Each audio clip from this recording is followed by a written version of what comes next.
নজর খুব খারাপ জিনিস। খবরদার বাচ্চার এই কপালে টিপ দিয়ে বাচ্চাকে বাইরে নিয়ে যাবেন না। কথা বোঝা গেল না? টিপ দিয়ে বাচ্চাকে বাইরে নিয়ে যাবেন না, বাচ্চাকে সাজগোজ করে বাইরে নিয়ে যাবেন না, সন্ধ্যার সময় বাচ্চাকে ছাদের উপরে নিয়ে যাবেন না, সন্ধ্যার সময় বাচ্চাকে উঠানে আগে নিয়ে যাবেন না, বাড়ির চত্বর বাইরে নিয়ে যাবেন না। শয়তানের নজর পড়তে পারে, মানুষের নজর পড়তে পারে, বদ নজর। বদ নজর এমন একটা জিনিস, আল্লাহ নবী বলছেন যদি কোনো জিনিস ভাগ্যকে ভেঙে ফেলে দিতে পারতো তো বদ নজরই পারতো। খালি আপনি বাড়িতে নিয়ে এসেছেন ছেলে, আর বাচ্চা একবারে বমন করে তুলে মরে মরে পেশাব পায়খানা, মনে হচ্ছে এখনই চলে যাবে, তার নামে বদনজর লেগেছে।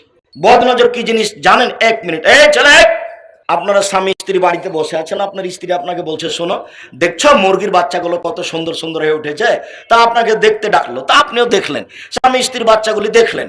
এবার আপনি জোহরের সালাত আদায় করতে গেছেন, এসে আপনার স্ত্রী বলছে আরে শুনেছো চিল এসে না দুটো তিনটা বাচ্চা ধরে নিয়ে চলে গেল।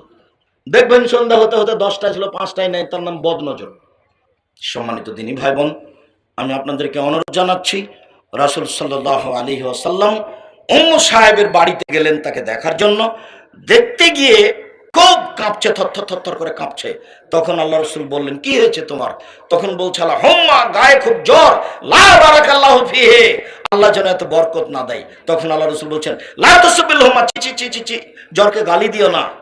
ফাইন্নাহা তুযহিবু খাতায়া বানি আদম কামা ইয়াযহুবুল কিরু খাবাসাল হাদিদে, মানুষের গায়ের জ্বর মানুষের পাপকে মিটিয়ে দেয়, যেভাবে কামারের ভাটি লোহা এবং